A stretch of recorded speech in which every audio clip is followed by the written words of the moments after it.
Hello, everyone.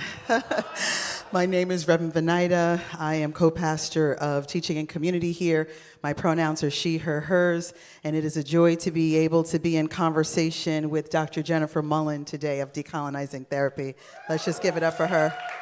Honored, humbled to be here. Thank you so much. I'm a longtime supporter, usually from my home in Jersey, watching virtually, I admit. However, thank you for your spirit and your soul and your presence. And my pronouns are she and her. Thanks. Awesome. Sidebar, thank you all for wishing me so many birthday greetings this week. Had some nice peace and restoration in Punta Cana, so I'm back. Got in last night. I'm here. I'm here, fully present. All right, let me introduce Dr. Mullan formally, and then we'll just get into our conversation. Dr. Mullan is the author of the national best-selling book, Decolonizing Therapy, Oppression, Historical Trauma, and Politicizing Your Practice. She is a dynamic and highly sought-after international speaker, as well as an organizational consultant, teacher, course creator, community builder, and decolonized mental health movement starter. She has been featured in Allure, GQ, The Today Show, Cosmopolitan, and the Calgary Journal, and received the Essence Magazine's 2020 Essential Hero Award in the category of mental health. The reach of her Decolonizing Therapy Instagram account and the From Root to Bone podcast, combined with Dr. Mullan's deep and powerful work with practitioners, institutions, and organizations, has since catalyzed a decolonial, politicized, and abolitionist mental health movement. Please welcome with me once again, Dr. Jennifer Mullan. I am so honored that you're here and we get to have this moment. You have influenced me professionally and personally, and I have spoken about you and your work here at the church. You are the rage doctor, and we talk a lot about rage here. So, Jen, let's just get started. Let's get into it. So, yeah, we are in our Sacred Pause sermon series. Today, we're talking about restorative living, and your work is centered on decolonizing, right? Yeah. And helping us to be restored, essentially, and helping us to be rehydrated. Sort of like that understanding that there have been things that have been in place, however, because of a host of different reasons, they no longer exist. So we need the the restoration, the rehydration, and we need to decolonize a lot. So can you just talk to us about how you got started with this whole decolonizing concept, particularly around therapy, and how it kind of brings us to where we are today? Yes, thank you, Venida. Well, allow me to say that I also have learned so much from you. Venida and I worked together at New Jersey City University for 13 years? No. A long time. It's not a long 10. time. It was a over, long time. A long time. Over a decade. And I just have to say that part of my journey, Venida is a large part of, as well as our collective, which is like peers educating peers, our peer educators. So we're still like family. So even this journey is not a Jenn journey. It is an us journey. You know, I am you, you are me, we are us. Yes. Kind of energy. So allow me to say that I loved being a therapist, right? I loved being a psychologist. I think that a lot of us that get into mental health are primed at a really young age to care for others, right? A lot of us are immediately primed to constantly give, have answers. No, we get some of our self-worth, and this is the shadow underbelly we don't often talk about. We get some of our self-worth and maybe energy from constantly being there for everyone else. And so it often is a really obvious next step to immediately step into a field where we hope we can consistently give back, right? And some of that is deeply altruistic, and some of it is unconsciously kind of gritty. You know, it's like this ongoing loop, and these systems, right, these colonial, violent, white supremacist, ableist, transphobic, systems are an arrangement, right? And that arrangement seeks to consistently extract, exploit, divide and conquer us, And I think that part of what was happening within mental health, and I'm going to get into the personal part in a second, part of what was happening within the mental health system is that a lot of us gave and gave and gave, and still do, give and give and give, but almost like a mule or a cow that just doesn't have any more milk. You know, seeing 8, 9, 10 people a day, massive forms of complex, intergenerational, colonial, gender-based violence and trauma. And if there's no reciprocity, and I'm not saying from the people we always serve, but no reciprocity from systems, structures, no collective care, nothing set up and built in within our base that is going to pour into us. Most of us, like 85% of us, become really sick, burned out, tired. And so for me, myself, I might have been in year 7-ish working at the counseling center, teaching, running a peer education group, co-facilitating an anti-racist violence committee, safe zone trainings for LGBTQIA+. We created an LGBTQIA+ center and support group since our queer students on campus didn't have support. We're doing a lot, right? Yes, we do. Many of us do a lot. And, you know, I was doing all the right things, air quotes, if you're not able to see me. I was doing my workouts and meditation and qigong, and I was carrying around my gallon of water every day to drink it. Anyone, like, you know, doing all the things to stay regulated. Word, right? And I'm not dissing regulation, but even that word, I'm a linguist a bit. Like, what does it mean? Why do they want us regulated? Why do we need to be regulated? Yeah? And so I was trying to stay well and regulated, and I ended up in the hospital with dehydration, right?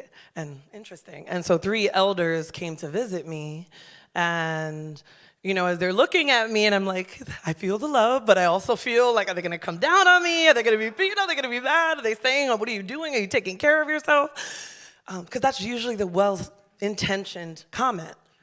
You know, are you taking care of yourself, girl? What are you doing to take care of yourself? And it's like, I'm doing all of this. Every Friday, I'm Humpty Dumpty getting put back together again. Right? And I don't think I'm alone here. I don't think it's just therapists. It's educators and a lot of us, caregivers, healers, helpers, space holders. And one of them looked at me and put their hand right on like my throat and heart. And she was like, child, when was the last time you danced? When was the last time that you were Jenn and you just shook it? When was the last time that you weren't in a capacity to just overly care and pivot and be hyper vigilant of what everyone else needed in the room? And there was a lot of question related to me, and they were like, you're parched. And I was like, I am parched, you know? I had my come to moment, you know? And I am parched. And I realized, and they kept saying, yes, you're dehydrated, but it is not just water. It is not just nutrients. It isn't just your vitamin D levels. It isn't. And I realized that my soul was dehydrated, you know? And I realized that there was no place really for us to unfurl, even within community, having a lot of community around me. Why was I still sort of a shell and a mask of myself? So I believe this soul dehydration is this sense of allowing these systems, right, or not being conscious of systems that seek to exploit and dehydrate us. They want us on this hamster wheel, kind of just putting our heads down, doing the right thing, focusing on ourselves, being individualistic. Yeah, that was a lot. No, it was good. That's what we needed. How did you get off? How do we get off, right? Because it's so embedded and ingrained in the culture, yes, right? And so many people talk about when they attempt to rehydrate, when they attempt to restore, when they attempt to have a sacred pause, they feel guilty. They feel shamed. And it's not just internally, but the structures are in place to make you feel that way. You know, so what are some of the things we can think about doing to disrupt? And disrupt is a strong word, and that's the word that I feel like we need in this moment, given so many things that are going on. There are things that need to be addressed, but we cannot address them when we are dehydrated, yes, right? And when we are not living in a way that I feel God wants us to live. Like Jesus came to give us life and life more abundantly, but we are not tapping into that because of the guilt, because of the fear, because of the, I don't have an example. So maybe talk to us about how do we move in that space with all these things existing? No, I think that's a beautiful question, and one that I think I'm consistently asking myself and that we're always in conversation with. And I don't think that there is, I would be remiss if I said there was one particular thing, right, that is going to work for every single one of us. But in my humble experience and 47 years on this earth, what I am clear about is that A, we cannot and are not meant to do this alone. And I know we hear this a lot, but there's one thing intellectualizing it, and there's another thing like embodying it. Like, what does it mean in embodiment to be with and to hold space with and to show up for someone who's being messy? Someone who we're irritated with in the moment. What does that look like? And how can we show up for ourselves and our beautiful nervous systems, right? Like, we now know that our mental emotional health is deeply correlated and related to a lot of the experiences that our families have had, our ancestors have had. Like, this intergenerational trauma is very real, but so is the wisdom. So is the wisdom. And so I believe that one of the ways and one of the things that have brought me back to life over and over and over again is reclaiming my people's history, you know? And like reclaiming the medicine. So whether we hear of EMDR or tapping or any of these new things these days, they all came from our people's histories, stories, right? Like tapping comes from Chinese medicine, Korean, Japanese medicine, as well as the laying of hands in our Black cultures and community, as well as many of our ancestors from the Amazon. If you have people from the Amazon, they would take rocks, sacred rocks, and tap on parts of their body while releasing some energy. So there's a lot of what mainstream healing practices, right, have co-opted and not honored. And I think that in order to heal something, hello, little one. Hello. Hello. Thank you for being here. We love all ages. Sorry, I got distracted by the adorable cuteness in front of me. Yeah, and I think that in order to really be in right relationship with ourselves, and no matter how you identify, whether you're a person of the global majority, queer, or came to be known as white, like, what are the ways that your people's medicine has been extracted, right? Appropriated and then sold back to you, you know, with like a guarantee in 90 days, you will definitely, right? So I think that's part of it, but I also think another real thing is to be in relationship with our big ASS emotions. You know, I believe if you're awake at this time, the point isn't to like, oh, how do I cope? It's like, how do I be human and keep my humanity and humanize those around me while in the middle of global change and collapse? You know, and so for me, it isn't like just checking out, because I could do it, and most of us can do it, and there should be no shame in that. Whatever that checkout looks like, a good Netflix video, song, whatever.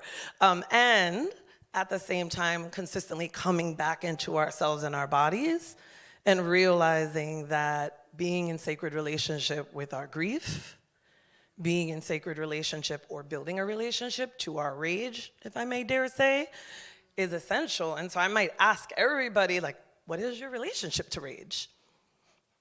You know, and if for any of us, like, oh, yeah, no, I get that, because we might have had experiences in our lives where that rage was really violent and harmful. Yeah, so have I. But the reclamation of it, I think that's the path that you always talk about and preach about. Right? Like I think it's part of re-walking a path of taking back something that has been exploited and colonized, yeah? And instead infusing it with light, with collective hope, with rest, and with the sense of dignity and humanity. Yeah, thank you so much. Yeah. As you mentioned, the rage piece, so I'll just go personal here. You helped me with this many years ago, right? Because, you know, like some of you may have experienced, you come from a space, a family where rage is not acceptable, right? You must, carry yourself in a particular way, right? And, showing too much rage or anger is not acceptable, right? So that was something that I was exposed to, but in doing so, it was only a detriment to my body, right? So we talked a lot about on campus the rage piece, right? And it felt good to be able to express anger more, to honor those feelings and to honor those emotions. And I think that asking that question, right, like what relationship do you have with rage, with grief, right? Particularly when we experience loss, right? Because so many in our community have experienced loss, but it's sort of like, okay, you cry for a moment and then you move on, right? Not understanding that grief continues to remain in our bodies. Absolutely. So, so I want to thank you for challenging us with that. Like, what relationship do you have with these big emotions, right? The other thing I'm just quickly thinking about is you mentioned the elders, right? And that was so important. We had one of our elders preach a couple of weeks ago. Phil, shout out to Phil. So good, so good, yeah. And there are just a few of us elders here, right? Because most folks are younger, right? Yeah. And I think thinking about honoring that, because oftentimes when we've had that generational trauma, right, it's hard to sort of revisit those relationships, right, with our elders, right? And I think that there's room for that, maybe in different spaces with chosen family and whatnot. And then I'll say one more thing, and then you just pick up wherever. No, but I'm just keep thinking. on talking. We love to hear you. So I'm also thinking about where, as we think about being in the collective, right? Because if we're thinking about being restored, it happens in community, right? But then sometimes it's hard to show up because we have barriers, and that intergenerational trauma creates a barrier for us to being in community in a healthy way. So how can we, I'm thinking about honoring elders, and I'm also thinking about how challenging that can be when the relationship has been problematic. Yes. And then how can we be in community with each other, with our stuff, essentially. So beautiful question. Okay, I'm going to try to remember all No, you don't have to remember all of it. Just pick up from where you want. Yes, yeah. No, I love this. One of the first things I want to say is that I'm constantly at this word keeps coming up, like the altar of my elders. I constantly feel that elders are also folks that are not blood relatives in my mind, right? So I think of Franz Fanon, Angela Davis, I'm thinking of Maya Angelou, I'm thinking about Jesus, right? I'm thinking about who and where and what do I need to sort of sit with to be like, help me to choose to see things differently, right? Like, how do I choose peace instead of this? How can I still be with my holy, sacred, enraged self and still cause no harm, right? Right? But be in relationship with it and chew it and acknowledge it, not just shove it up under here, because baby, if you don't deal with it, it's just gonna deal with you. Right? And so I'm a client and the president of that. It will deal with you. And so that's, a lot of what I would also talk to my students about and people that I served and work with is that there's often, if we want to tend to the little ones, if we want to engage and say we love our children, then I think part of that is understanding how to be a good elder ancestor now, right? And how to also tap into the true AI, that ancestral intelligence, and how to tap into the ways in which these system structures have tried to get us to forget that, right? Because what happens when we forget that we love each other so much that I would die for Venida, right? Like, what happens when I forget that and I get really, really scared and overwhelmed? Then my world starts getting tighter and tighter and tighter. And my humble belief and some of my research is that rage, when it is not expelled in a healthy, consistent, loving way, and I'll get into that in just a second because I think that's important, it becomes anxiety. right? Because if you think about it, if you're not finding a way to expel it in a healthy enough-ish way, what starts happening? Well, then I'm gonna turn it on myself. It needs to metabolize and go somewhere, yeah? And so we have not been taught, many of us, maybe many of you have, and that's amazing, but I know that I haven't been taught how to metabolize grief, right? I haven't been taught, even as a therapist, psychologist, right? Like, haven't been taught how to help somebody metabolize rage. They just want you to diagnose it and then like treat it and move on. And my thing with decolonizing therapy has been like, no. What if we sit right here with it? What if we name it? What if we give it a name? What if every day we talk to it, even for 3 minutes, sacred rage, what do you want me to know today? How can I be of service today? How can I do no harm today? How can I show up as my fullest self today? And do the same thing with grief. Because I think many of us are feeling anxiety or some form of worry these days. And without metabolizing that, then our nervous systems, we're constantly in fight, flight, freeze. We're constantly feeling like our systems are hijacked. Or we feel like, I gotta hold it together. I'm gonna hold it together. I'm gonna hold it together. I know that song really well. Right? Me too. You're gonna hold it together. So the last piece, and then I'm gonna wrap that up, but the last piece I want to say is it could be as simple as having a photo of yourself when you were a little one, maybe when you weren't allowed or got in trouble for your big old feelings, or when you got shut down, silenced when the harm happened, maybe a picture of yourself at that age, and every day just turn to it and is like, little one, how can I serve you today? Right? And if you want to add that rage question or that grief question, you can. And literally, it could be 30 seconds, along with your prayers, along with your intentions, your however you rock, just stopping to, because I find that adults, that are untethered to any kind of emotion, end up passing that down, and projecting that forward. And so a lot of what I've seen in therapy are folks that are still healing from adults that didn't know how to cry, that didn't know how to say, you know what, I'm sorry. You're totally right. I shouldn't have come at you left. It took me a second. I didn't know how to sit with the fact that you're queer. What does that mean? What do I do? Like, the apology, not that it's enough all the time, not that there has not been harm already, but receiving that deep-seated apology and bringing it back to ourselves. So that's the first thing I would say. And the second thing, if you have the ability to do so and your body is able to do so, I did it with my best friend Beatrice yesterday because she was going through something. I find that taking a pillow, like putting a timer on, taking a pillow, and like going ham on your bed, on your couch, you will probably cry, snot cry. You can do this with your children. I used to do this with kindergartners who had been exposed to deep trauma and violence in their communities.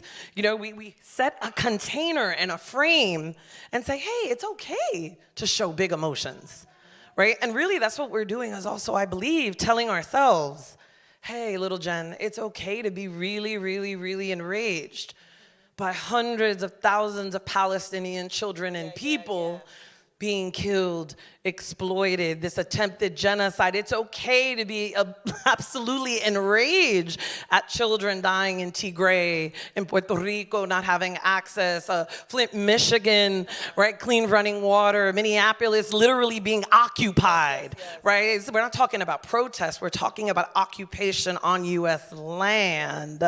I won't start, but you can. But in my humble opinion, part of the freedom is also saying, I know how to be in relationship with this kind of rage and grief, right? Even if it's like starting out base level, even if it's really uncomfortable, so that way I don't turn around when I'm triggered and activated, because we are all the time, and take it out on my neighbor.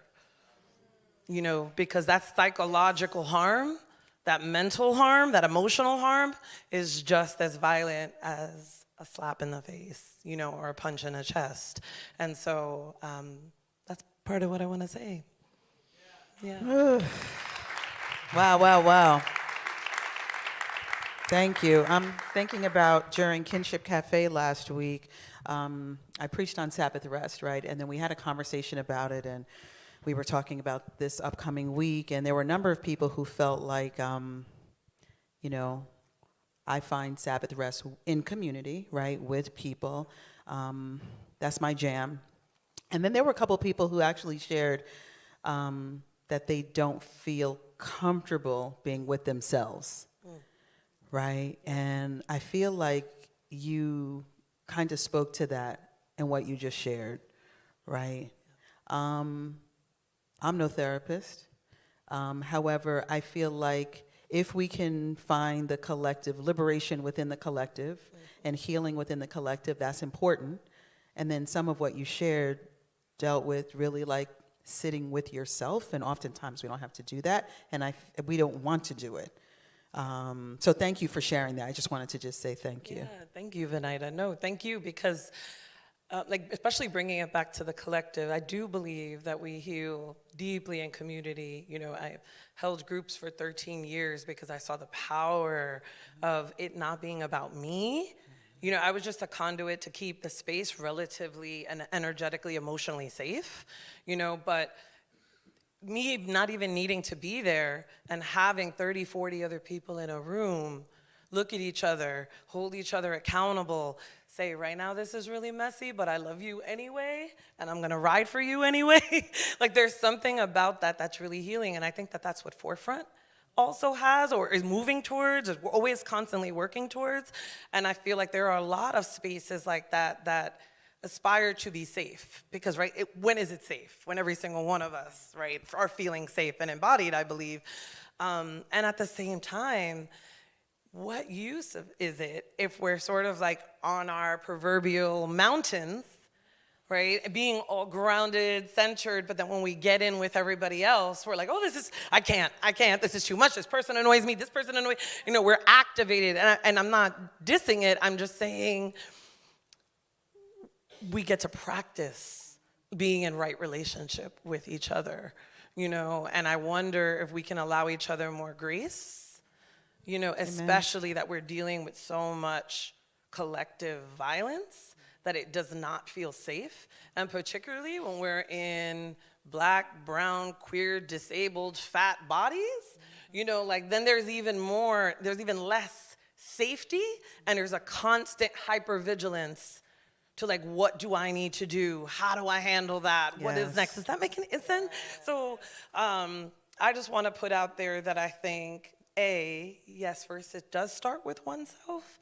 I believe that first we do need to start like, oh, how do I show up like this? How might I be a little bit messy in these ways? Beautifully messy. Yes. How might I add to this relationship collapsing? Yeah, and not or, and how do I show up in right relationship in this world? How do I take a stand while my neighbors, my beloveds, my students are being pulled off the street? You know, how do I stand, or how do I want to stand? What am I willing to give up, you know, as ICE continues to be a tool and an arm of a very violent system? So I don't think we can just wash that away with, right? I think that it's like, again, with the both and I'd rather do it with you all than attempt to do that by itself. And again, that is my call to action with mental health, psychology, social work, counseling, care work. Like, we need to stop seeing it as like we're a problem to treat, right? And that our experiences, our expressions, our symptoms are very understandable reactions to a very violent, oppressive world. Yes. Thank you, Jenn. We're going to get ready to wrap. I just have a couple things. I know you had some reflection questions. We don't have to get to them all, but maybe the last one, where might you begin rehydrating your soul? And then I thought about, you mentioned tapping, and I was thinking about you closing with tapping, but I totally forgot to ask you. So maybe just like 2 minutes of that, and then we'll tap out. Okay. I love that. Okay. So the first thing I want to say, and I want to put it back on all of us to have an answer for ourselves, because I think that this could be so different for every single one of us. So what hydrates you, right? That would be the first thing. It's like, what hydrates you? And you might think, water. Wonderful. Water could be the answer. Yes, absolutely. That might be it. But also, do you need time by an ocean, park? You know, do you need game night, even if it's virtually? Do you need care? Do you need touch? Karaoke. Karaoke, right? I am not the singer that Venida and Todd are. However, I sing my little heart out. You know, yeah. Like, what are the ways that you need hydration? Because I'm just gonna sneak this little definition in here, because the thing with rage is that it needs an audience, y'all, right? And it's gonna get one way or another. Whether it's an internal one, and there's the panic anxiety attacks, telling you, hey. So, and I'm gonna connect this to hydration in a second. Or whether it's coming out and you're snapping out at people closest to you, or whatever the case is, right? And so I believe that sacred rage is the love child of grief and suffocated grief and rage, and shame, I'm sorry. And I think oftentimes what happens is that we're looking for hydration, but we're skipping over the crunchy part. You know, we're skipping over like, do I need to offer forgiveness to someone? You know, oh, do I need to spend a day by myself? That's not always easy, you know, when you're parenting and you're caregiving. Do I need 3 hours, not problem solving, right? Do I need to not constantly have an answer for everything? Do I need to step down and allow somebody else to take over? Right? And sometimes, like, the ego mind doesn't like it. I know mine doesn't, you know? So I think today, I'm just gonna only speak for myself, but I'd love for other people to also connect with that energy. It's like, what is going to refresh your spirit, your soul, and your energy? You know, is it forefront in this? So I'd love for you to just take a second before we move into the tapping to connect with that. What can not just rehydrate you, but refresh you, rejuvenate you, reorient you, recommit you, perhaps reorganize you, and lead you maybe to a place of surrender and not tightness and contraction. And I'm just going to be silent for a few seconds, and then I'll explain the tapping if you'd like to be a part of it.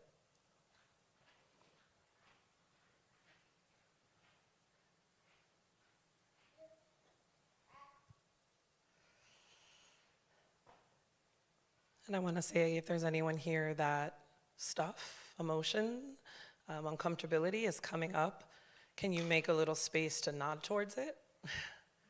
Breathe into it, let your belly expand. Can you make a little space to think of little you that just needed space to tantrum or cry? Or be like, I don't want to do this. I don't want to wear a dress. I don't want to be hugged. Right? Because I think that's like the kind of boundary we need these days. That embodied one. Yeah, and so thank you, Venida, for bringing up the tapping. I want to offer a really short tapping sequence that we can all do that it would be beneficial. Tapping works on channels or meridians, energy centers. It comes from Chinese medicine. Psychology and social work have, I want to say, co-opted it and called it energy-centered or heart-centered psychotherapy, which is fine. I just think it's important to also speak to the origins, you know, and to honor the roots of a thing, right, if we're going to engage in it. And all you need to do is, sorry, Venida, I'm sorry. All you need to do, if you can, is just have your hand, and you're going to gently tap here, and I'm gonna give us 3 rounds. Can everybody hear me? Am I working? Okay. And I invite you to take a deep breath, and you can let it out with a sigh or a growl.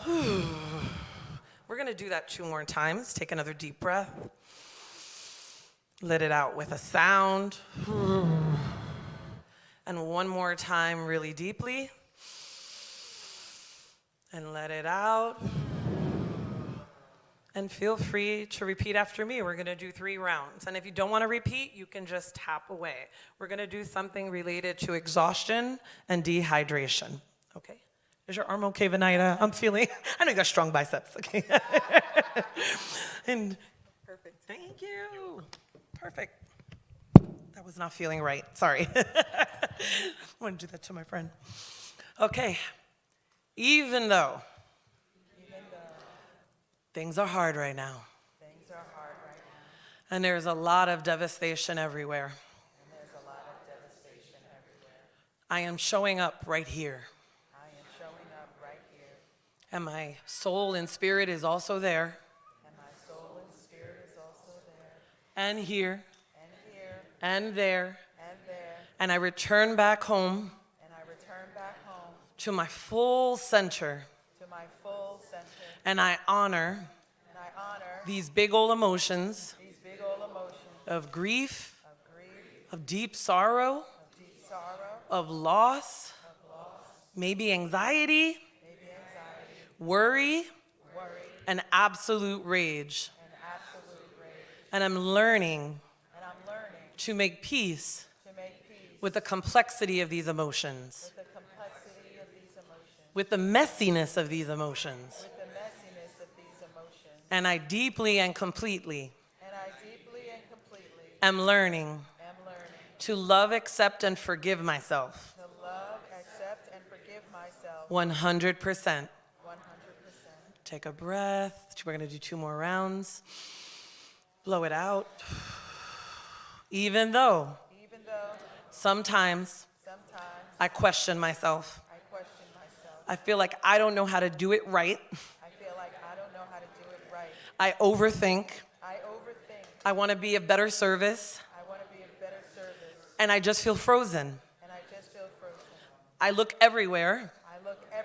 And I see a lot of pain. And there's so much even within me. It's complicated. My relationship to my emotions can be complicated. But I'm here for the journey. And the thing is, I don't have to do it alone. Because I've got you. Look at someone, and I've got you. And I've got you. And I've got you. And I deeply and completely am learning to love, accept, and forgive myself. 100%. Last one. Even though at times I don't know what to do with these big feelings. And I have a sense that I'm getting there. I have a sense that I do know. And that I can trust myself. And I can trust God. And that there is a path there. And I can read and unlearn and learn again. And sometimes be a baby again. And let go of needing to know it all. And let go of not asking for help. Overdoing. Overthinking. Overanalyzing. Over-scrolling. Over-researching. And needing to have the perfect plan. Because we know we don't have that. Who does? And I'm excited to do this with you. And you. And you. And I deeply and completely am learning to love, accept, and forgive myself. 100%. And if you can stop, you might feel a little movement. Maybe you can place your hands on your heart or somewhere in your body that needs a little bit of care, a little bit of gentleness, a little bit of support. Maybe your back, your shoulders, your neck, your belly, your pancreas, your kidneys, whole sphere. And just be with what is Just a few more seconds.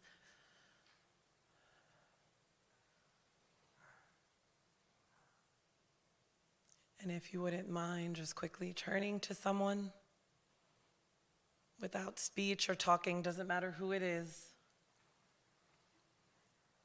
And if you can say to one another, I see you. I see you. And just keep in mind, this is could be painful, uncomfortable, embarrassing. If we can do that 3 more times, and whatever comes up, let it comes up. And maybe you don't want to do eye contact. Maybe you want to look at each other's chin. Maybe you want to look at something over the shoulder because it doesn't feel safe. That rocks too. Make it yours. We're going to try that 3 more times. And even if it's looking down, maybe you're saying it to yourself. I see you. I see you. I see you. Nod, dap, hug, whatever. High five. Thank you for having me. Thank you, thank you, thank you, Forefront Church. Thank you.